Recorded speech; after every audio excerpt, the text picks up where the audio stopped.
The annual university function arrived. Zoya was one of the performers, her voice filling the hall with grace. Ahmed watched silently from the crowd, proud yet distant. Zoya glancing at Ahmed while talking on stage.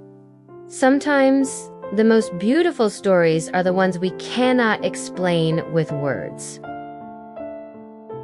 For a moment, their eyes met in that silence. Both felt the truth of their hearts. Zoya meets Ahmed quietly. Zoya says softly, "Ahmed, why do you always stay away? Why do you never say what's in your heart?" Ahmed says, "Because some truths are too heavy, Zoya. You and I, we belong to different worlds." Zoya says, "And who decides that, Ahmed, the world or us?" Ahmed's silence left Zoya with questions. Days later, Zoya's parents introduced her to a wealthy suitor. Zoya feels really down and can't shake off this heavy sadness.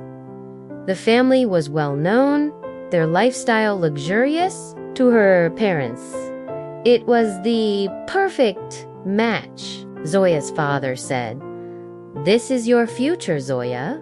Don't waste your time with foolish dreams." Zoya quietly, to herself, "But what about the dream that lives in my heart?" Meanwhile, Ahmed returned to his village during the break. He helped his mother, walked the narrow streets, and tried to bury his emotions. But no matter how far he went, Zoya's smile followed him. Ahmed to himself while looking at the sky. Maybe love is not always about possession. Maybe love is about sacrifice. But destiny had its own plan. On the day Ahmed was leaving for his village, again, Zoya made a decision that changed everything. She ran through the crowded train station, her heart pounding, Zoya shouting, "Ahmed, Ahmed, wait!" The crowd parted for a moment, and there he was, standing with his small suitcase, his eyes wide with disbelief.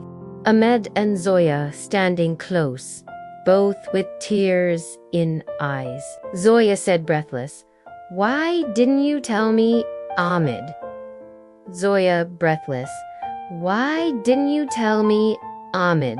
Why did you try to leave without a word?" Ahmed voice trembling, "Because I thought you deserved a life better than mine." Zoya firmly says, "Ahmed, the heart doesn't care about riches or poverty.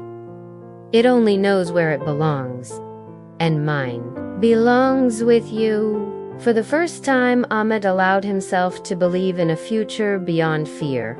But the train whistle blew, reminding them that time was not on their side. As the sun sets, Ahmed and Zoya stroll hand in hand, silhouettes glowing. That evening, under the fading sun of Lahore, Ahmed and Zoya walked side by side. Their worlds were still different, their struggles still real. But together, they chose courage over fear, love over silence. Two souls found their voice, and their story reminded us that true love is not about perfection. It is about choosing each other again and again against all odds.